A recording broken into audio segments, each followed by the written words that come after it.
You're in a conversation with someone who can't grasp what you're saying. Not because you're being unclear.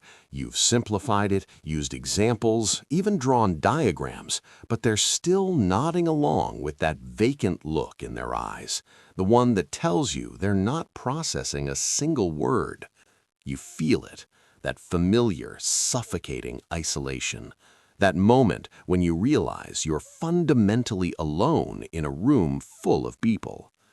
What if I told you that feeling isn't temporary? What if the smartest thing you ever did was recognizing that intelligence isn't a gift, it's a burden you'll carry until you die? Arthur Schopenhauer understood this better than anyone. While others celebrated the Enlightenment's promise that reason would liberate humanity, Schopenhauer saw the truth. The more you can see, the more you suffer. The sharper your mind, the heavier your existence. Today, we're diving into why intelligence is actually a curse, a permanent condition of isolation, frustration, and existential suffering that most people will never understand because they're too intellectually limited to even recognize their own limitations. This isn't motivational. This isn't uplifting. This is the brutal truth about what it means to think clearly in a world designed for mediocrity. And if you've ever felt fundamentally different, fundamentally alone, fundamentally exhausted by the stupidity around you, you're about to understand why.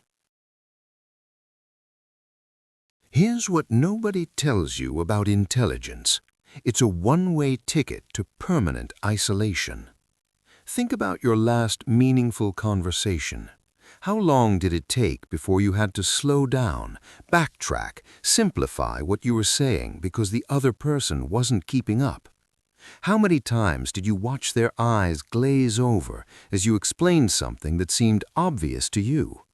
How often do you find yourself nodding along to conversations that bore you senseless just to maintain social connection? Schopenhauer wrote, "A man of genius can hardly be sociable, for what dialogues could indeed be so intelligent and entertaining as his own monologues?" This isn't arrogance, it's mathematics. Intelligence follows a distribution curve, and if you're on the far right of that curve, you're statistically isolated. The further you are from average, the fewer people exist who can meet you at your level. Let me be direct. Most people cannot think abstractly. Most people cannot hold complex ideas in their minds. Most people cannot trace logical chains beyond 2 or 3 steps. Most people live in a world of immediate sensory experience, social conformity, and emotional reaction. And if you can do more than that, you exist in a different reality than they do. This is why intelligent people report higher rates of loneliness than the general population. It's not a personality flaw, it's not social anxiety, it's the inevitable consequence of existing in a cognitive space that most humans simply cannot access. You're like someone fluent in a language that only 1% of the population speaks, except you can't choose to stop speaking it. The average person can connect with millions of potential friends. You can connect with a fraction of that number, and they're scattered across the globe, many of them just as isolated as you are, many of them also exhausted by the effort of dumbing themselves down just to have a conversation. Schopenhauer observed, "Ordinary people merely think how they shall spend their time. A man of genius tries to use it." But here's the curse. While you're trying to use your time meaningfully, everyone around you is content to waste it. And they want you to waste it with them. They feel judged by your depth. They feel inadequate around your curiosity. So they pull away, or worse, they resent you for making them feel small just by being yourself. You've probably learned to hide it, to pretend you're less intelligent than you are, to laugh at jokes you don't find funny, to engage in small talk that makes you want to claw your eyes out, to never ever mention what you're actually reading or thinking about, because the moment you do, you see that look, that mixture of confusion and defensiveness that tells you you've made a social error by being authentic. Welcome to the loneliness algorithm. The smarter you are, the fewer people can understand you.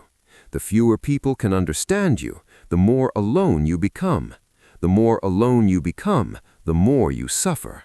And there's no escape, because you can't make yourself stupider. You're trapped in your own intelligence. But loneliness is just the beginning. The real curse of intelligence is that you see too much. You see the logical fallacies in every argument. You see the contradictions in every ideology. You see the self-deception in every person's justifications for their behavior. You see the patterns that others miss, the consequences they can't predict, the problems they don't even know exist yet, and you can't unsee any of it. Schopenhauer understood this perfectly. The more unintelligent a man is, the less mysterious existence seems to him. Every increase in intelligence is an increase in your awareness of how complex, how chaotic, how fundamentally uncertain everything actually is. While others sleep soundly with simple answers, you lie awake knowing there are no simple answers. Think about politics. The average person picks a side and feels certain they're right. You see valid points on multiple sides, fatal flaws in every position, and the uncomfortable reality that most political problems have no good solutions, only trade-offs between different kinds of suffering. While others enjoy the comfort of certainty, you're paralyzed by nuance. Think about relationships. Others fall in love and believe it will last forever. You see the statistical probability of divorce, the psychological research on hedonic adaptation, the evolutionary biology driving attraction. You know that romantic love is a temporary neurochemical state that inevitably fades. You can't enjoy the illusion because you see through it. Think about career success. Others chase promotions and wealth and status. You see the hedonic treadmill. You understand that each achievement will bring temporary satisfaction, followed by a return to baseline happiness, or worse, new anxieties and responsibilities. You know that Schopenhauer was right when he wrote, "Wealth is like seawater. The more we drink, the thirstier we become." This is the curse of seeing. You can't participate in the comforting delusions that make life bearable for most people. You can't believe in simple narratives. You can't trust easy solutions. You can't have faith in happy endings. You see the complexity, the tragedy, the ultimate futility, and you have to live with that vision every single day. And here's what makes it worse. When you try to share what you see, people get angry. They don't want to know. They've built their entire psychological stability on not seeing what you see. So when you point out the obvious problems in their thinking, the clear contradictions in their beliefs, the inevitable consequences of their choices, they don't thank you for your insight. They attack you for disrupting their peace. Schopenhauer wrote, "All truth passes through 3 stages. First, it is ridiculed. Second, it is violently opposed. Third, it is accepted as self-evident." But he didn't mention how long you have to wait between stage 2 and stage 3. Sometimes it's years, sometimes it's decades, sometimes it's after you're dead. So you learn to stay quiet. You learn that being right doesn't matter if no one can understand why you're right. You learn that seeing clearly is not an advantage, it's a burden you carry alone. Now, let me tell you about the cruelest irony of all. Intelligence doesn't make you happier. It makes you more miserable. This contradicts everything you've been told. You were probably raised to believe that intelligence is universally good, that knowledge is power, that understanding leads to fulfillment. You were lied to. Multiple studies show an inverse relationship between intelligence and life satisfaction. The smarter you are, on average, the less happy you are. Why? Because happiness requires a degree of ignorance. It requires the ability to not think about things too deeply. It requires accepting simple pleasures without analyzing them to death. Schopenhauer explained, The pleasure in this world, it has been said, outweighs the pain, or at any rate, there is an even balance between the two. If the reader wishes to see shortly whether this statement is true, let him compare the respective feelings of two animals, one of which is engaged in eating the other. You understand what he means immediately. Happiness and suffering are not balanced. The predator's pleasure in eating does not equal the prey's agony in being eaten. Pain is more intense, more real, more fundamental than pleasure. And the intelligent person grasps this asymmetry while others chase happiness as if it were a sustainable state. Think about what brings most people joy: social validation, consumer purchases, entertainment, romantic drama, career advancement. Each of these requires not thinking too hard about what you're doing. Social validation requires not recognizing how arbitrary and meaningless most social hierarchies are. Consumer purchases require not understanding the hedonic treadmill. Entertainment requires not seeing the formulaic manipulation. Romantic drama requires not understanding that you're just acting out evolutionary scripts. Career advancement requires not recognizing that your accomplishments are ultimately meaningless in a cosmic sense. The intelligent person sees this, and they have to live with it. Let's talk about something you've noticed, but maybe never had the language to describe. Stupid people are more confident than you are. You've seen it everywhere. The person who barely understands a topic speaking with absolute certainty. The coworker who can't grasp basic logic, offering opinions on complex issues. The family member who gets their information from Facebook memes, lecturing you about subjects you've actually studied. And they're not just confident, they're unshakable. No amount of evidence, no quality of argument can move them. Schopenhauer understood it long before psychology gave it a name. He wrote, "For the more a man has in himself, the less he will want from other people. That is why noble natures are so unsociable." Here's the mechanism. Intelligence requires recognizing uncertainty. The smarter you are, the more you understand the limits of your knowledge. You see the gaps in your understanding. You recognize the complexity of issues. You know that you could be wrong. This creates hesitation, nuance, intellectual humility. Stupidity requires none of this. If you can't understand the complexity, it doesn't exist for you. If you can't see the counterarguments, they don't exist. If you can't grasp the uncertainty, you feel certain. Ignorance creates confidence because it eliminates doubt. Think about it. You spend hours researching a topic, reading multiple sources, considering different perspectives, and you end up less certain than when you started because you now understand how complicated it is. Meanwhile, someone else reads one article, watches one video, hears one opinion, and they're absolutely convinced they understand it completely. You prepare extensively for a presentation, and you're nervous because you can anticipate all the questions you can't answer, all the objections you might face, all the ways you could be wrong. Someone else prepares barely at all, and they're relaxed because they can't imagine what could go wrong. They lack the intelligence to recognize the gaps in their preparation. Schopenhauer observed, "Talent hits a target no one else can see. Genius hits a target no one else can see." But here's the curse. If you're the only one who can see the target, no one believes it exists. They think you're shooting at nothing. And they're confident in that belief because they can't see what you see. This creates a devastating dynamic in every area of life. In meetings, the confident fool speaks first and longest. In elections, the simplified message beats the nuanced one. In relationships, the person who doesn't overthink makes decisions quickly while you're paralyzed by possibilities. In social situations, the person who doesn't notice social complexity seems more charismatic than you. Your intelligence gives you awareness of uncertainty, which creates hesitation, which looks like weakness. Their stupidity gives them false certainty, which creates confidence, which looks like strength. And the crowd, which is mostly composed of other stupid people, rewards confidence over accuracy. You can't win this game. If you explain the complexity, you're overcomplicating things. If you express uncertainty, you're not a leader. If you point out the flaws in the simple solution, you're being negative. Meanwhile, the idiot spouting obvious nonsense gets promoted because they seem sure of themselves.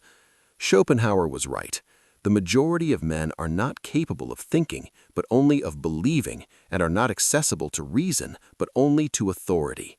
And if you're the intelligent person surrounded by believers, you'll spend your life watching incompetent people fail upward, while you're punished for being right.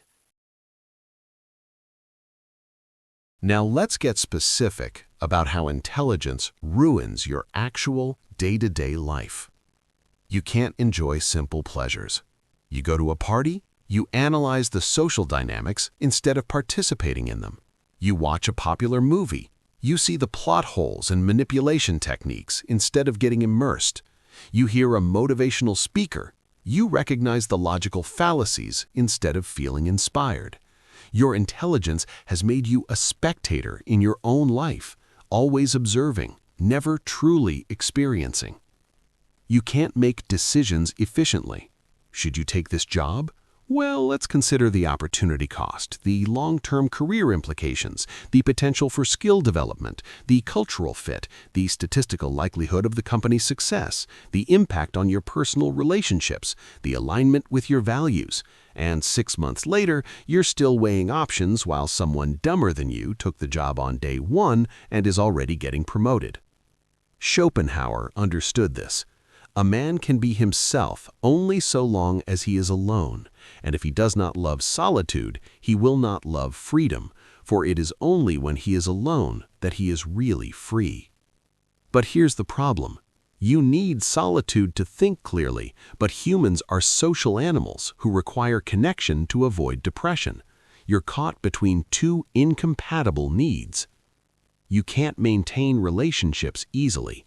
Your romantic partner wants emotional validation, not philosophical discourse about the nature of love. Your friends want casual hangouts, not deep discussions about existential meaning. Your family wants you to participate in traditions you find meaningless. And when you try to be authentic, when you actually say what you're thinking, you watch relationships deteriorate because people don't want depth, they want comfort. You see this clearly.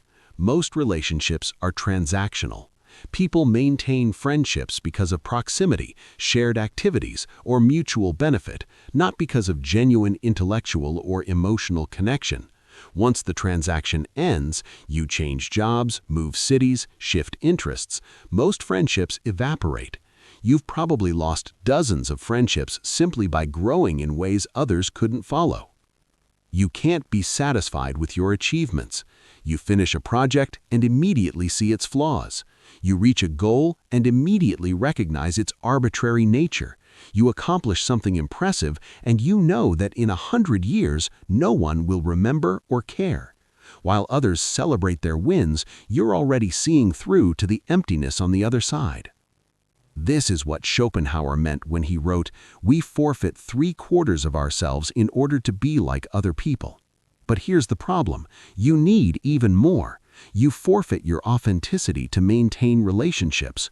You forfeit your complexity to communicate with simple people. You forfeit your depth to avoid making others uncomfortable. You forfeit your honesty to preserve social peace. And what do you get in return? The privilege of being surrounded by people who can't understand you, doing work that doesn't challenge you, participating in social rituals you find meaningless, and watching less intelligent people succeed because they don't overthink anything. Your intelligence has made you functionally maladapted to the world as it actually exists. You're like a high-performance sports car trying to navigate a parking lot. Your capabilities are wasted, your features are unused, and you're constantly at risk of scraping against the concrete reality of human mediocrity. The practical curse of intelligence is this.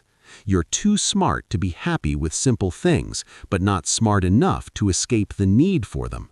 You can't enjoy mindless entertainment, but you still need entertainment. You can't believe in comforting delusions, but you still need comfort.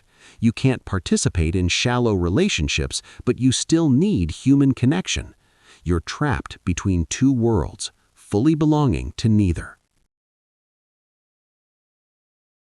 So here you are, intelligent enough to see the problems, not powerful enough to solve them, aware enough to suffer, not ignorant enough to be happy, different enough to be isolated, not different enough to transcend the need for connection.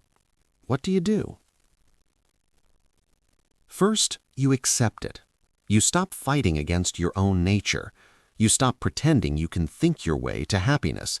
You stop believing that if you just find the right strategy, the right relationship, the right career, the right philosophy, you'll finally feel fulfilled. You won't. Schopenhauer was clear about this. Life swings like a pendulum backward and forward between pain and boredom. Accept that you're going to be lonely sometimes. Accept that most people won't understand you. Accept that your intelligence is both your defining feature and your greatest burden. Stop treating it like a problem to be solved and start treating it like a condition to be managed. Second, you find the few. Yes, most people are intellectually limited. Yes, most conversations will bore you. Yes, most relationships will be superficial. But there are others like you, scattered, rare, often hiding just like you are. Your job is to find them, invest in them, and accept that a single deep friendship is worth more than 100 shallow ones. Schopenhauer wrote, "A man can be himself so long as he is alone. So be alone most of the time, not from bitterness, but from preference. Use your solitude productively. Read, think, create, develop ideas. Most people see alone time as a punishment. You need to see it as a privilege, the only time you can actually be yourself without compromise." Third, you lower your expectations of others without lowering your standards for yourself. This is critical. Don't expect profound insights from average people. Don't expect intellectual rigor from those incapable of it. Don't expect others to care about truth the way you do. They're not morally inferior for being intellectually limited. They're just different. Accept them as they are. Maintain boundaries around your deeper self and stop resenting them for being unable to meet you at your level. But don't lower your own standards. Keep thinking clearly even when it's painful. Keep pursuing truth even when it's isolating. Keep developing your mind even when it brings no social reward. Your intelligence may be a curse, but it's also your integrity. To deliberately make yourself stupider would be a form of suicide. Fourth, you create meaning through engagement with difficulty. Schopenhauer believed that existence is suffering, but he didn't advocate passive resignation. He advocated for engaging with art, philosophy, and aesthetic contemplation, pursuits that acknowledge suffering while transcending it momentarily. Find your equivalent. Find problems complex enough to absorb your intelligence. Find questions deep enough to sustain your curiosity. This won't make you happy, but it will make your suffering meaningful, and meaningful suffering is bearable in a way that meaningless comfort never is. Finally, you stop seeking validation from the world. The world doesn't reward intelligence, it rewards confidence, simplicity, and social conformity. You will not be recognized for seeing clearly. You will not be celebrated for thinking deeply. You will not be promoted for being right. Accept this. Your validation must come from internal standards, not external approval. Finally, you embrace the darkness without becoming it.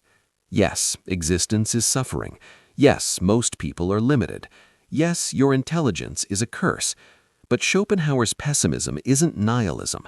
It's clear-eyed acceptance of reality as it is, not as we wish it were. And there's a strange kind of peace in that acceptance. When you stop expecting life to be fair, you stop being disappointed.